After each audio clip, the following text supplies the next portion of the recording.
Hey everyone, this is Cameron for Useful NPCs, and if you haven't seen the new Mass Effect Andromeda trailer that showed last night at the Game Awards, I would highly recommend doing that now because I'm about to show you 4 things that you might have missed in the new Mass Effect Andromeda gameplay trailer. Number 1, quests. Okay, so in this trailer we can catch a glimpse of some of the things we might be doing in Mass Effect Andromeda, and those are shown in these little quest text boxes that appear kind of in the corners up and away, and most of them flash by so quickly in this trailer that you don't really see what they are, so I decided to screenshot a few, take a look at them, and I've learned some really interesting things about some of the things we might be doing here. The first one is this settling Kadara.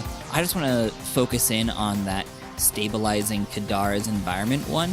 That seems really interesting to me because we've learned already that environmentally some of these planets we'll be visiting are not maybe suited for us. There'll be hazards there a la Mass Effect 1 for us being there, so maybe this stabilized environment piece is something that you'll have to do on multiple different planets just so you can actually, walk around there and do all the things that you would normally do on a planet without having to worry about those kinds of hazards. So bottom line, this sounds really neat. It sounds like something that is very Mass Effect-y and also very true to this idea that we have to colonize a new place.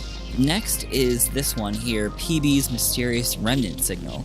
This one just has find a way to extend the Remnant antenna and survive the Remnant assault.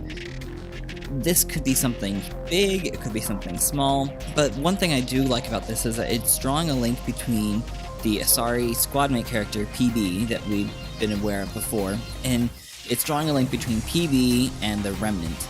So we've learned that maybe PB is kind of like a wild adventurous type. Maybe she's some sort of researcher into the Remnant, so it would make sense that we'd be doing a quest for her that involves them if this was the case. And I think this is a good indication of the types of things that PB is going to be bringing into the party.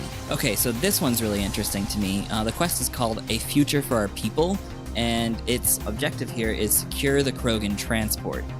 This sounds like something we would do in Mass Effect 3, right? Like fighting for a particular species to do something. We did this with the Krogan already, actually.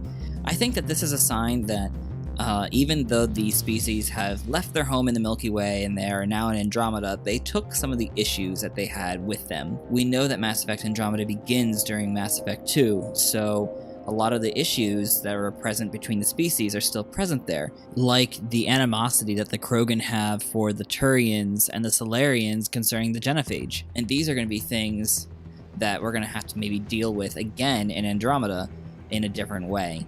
As long as it's a different way, I'm good. I just would not want it to fall too far into kind of rehash kind of territory.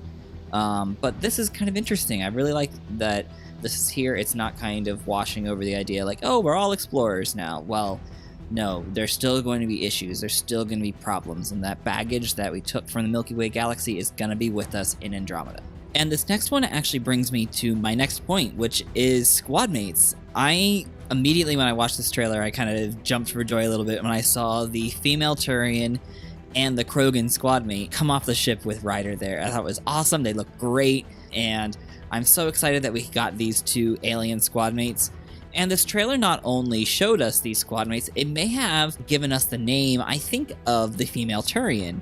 We see in this little quest text box here, Vetra Loyalty Mission. And in all the shots where this text box appears, if you look in the bottom of the screen where the squadmate icons appear in the UI, we see this picture that looks very much like a female Turian there.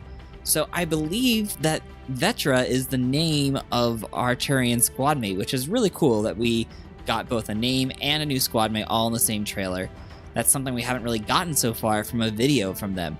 So whether this is a sort of inadvertent thing that they did this, or if they were just kind of sneakily getting it out there, I'm happy either way. And I'm really excited to learn more about our squad mate Vetra and this Krogan squad mate and any of our squad mates in general. It's one of my favorite parts of getting into a Mass Effect game. Number 3 is combat changes. Throughout Mass Effect series, it's kind of taken on a lot of different feels in terms of combat. Mass Effect 1 had, its own system And Mass Effect 2 brought some changes, changed up the formula, and Mass Effect 3 I thought did a good job of kind of taking the ideas brought up by the first 2 games and really synthesizing them together into something that felt fluid and fun. Now, with that in mind, I think Andromeda should change up the game a lot, and it looks like it has. We've heard different things about how it plays more similar to multiplayer from Mass Effect 3, and this whole scene here that we're seeing in this battle is very kinetic. It's very fun. It's not the plug enemies from behind cover thing that we've been seeing in the previous iterations of the game. There's a couple changes, though, that I really want to focus on. The first is this one right here, ammo powers, or just ammo now. Ammo is no longer a power, and it's a consumable, and you can select it from the radial menu. In the previous games, the ammo, of course, was a power that you could use, and it just kind of sat on your weapons and changed it. And if you were something like an infiltrator or something like that where you only had access to a very limited number of those ammo types, you just sort of set those ammo types and forgot about them. And they didn't really feel as strategic as some of the other powers here. So I think what we're seeing here, the move to making ammo a consumable item, is a smart move. It might make the idea of like, okay, we need to use a particular type of ammo for a limited amount of time, but while I'm doing this, I'm going to really focus on tearing down an enemy's shields or an enemy's armor. And that is, I think, a good bit more strategic than what we had before with the ammo powers. So I like this change. Next is also the powers, which we can see. We got 3 of them there in the bottom corner that are mapped to trigger buttons on the controller. It's an interesting kind of way to do that. I don't know how that's going to work, if we can still pull up the radial menu for powers and use whatever we want, and then just these 3 be mapped to these buttons. And that's a significant departure from the original games in the trilogy. You could kind of highlight powers on the wheel and map them to special buttons, and in the multiplayer you just kind of had a loadout of powers. You had 3 of them that you could use, and that's all you got, basically.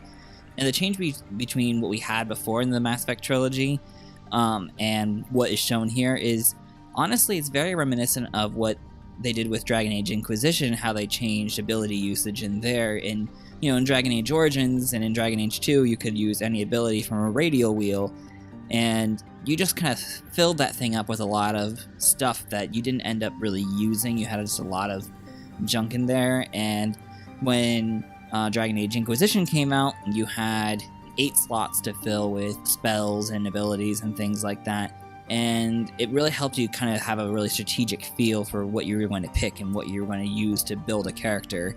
And I really like that about that game, so maybe this will play out kind of like that. Not quite sure yet, we'll see. I'd really like to get my hands on with it, but we'll have to see what that's like when it comes out in the spring.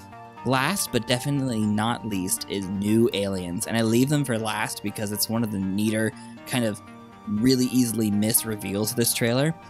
During this first segment where we see Ryder walking down into the settlement, we see 2 guys standing off to the left, and these are right here. They're new alien species of some kind. They kind of look a little similar to Quarians with the way that their legs kind of have that backward bend.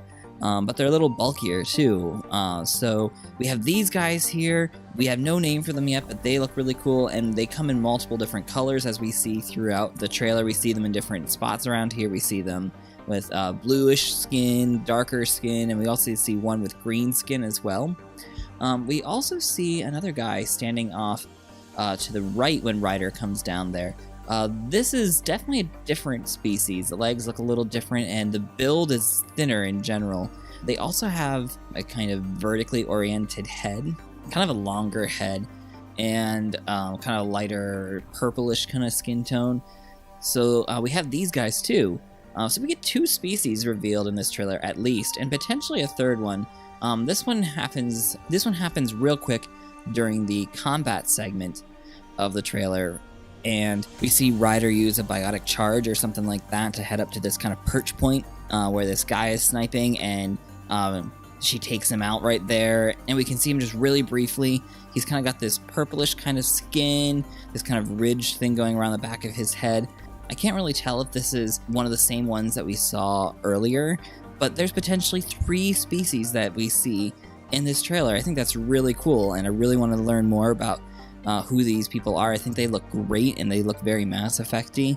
It'd be nice to see them up close, maybe eventually in a new trailer. And who knows, maybe we'll have a new squad mate who is one of these new races. That would be really cool.